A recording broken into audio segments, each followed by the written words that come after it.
ఏమైంది Tirupati laddu case? Bail తీసుకొని ఎవడు దోవనోడు పోయిండు. ట్రయల్ రన్ ఎప్పుడు పెడతారు?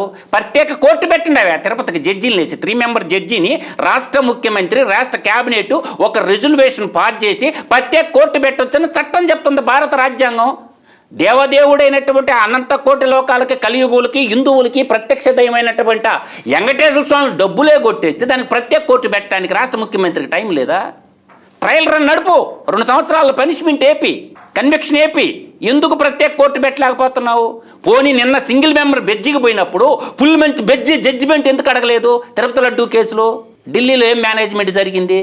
సింగిల్ మెంబర్ జడ్జి తీర్పుని ప్రభుత్వ అడ్వకేట్ జనరల్ మిలాఖత్ కాకుండా ఉంటే ఫుల్ బెంచ్కి ఎందుకు కోరలేదు?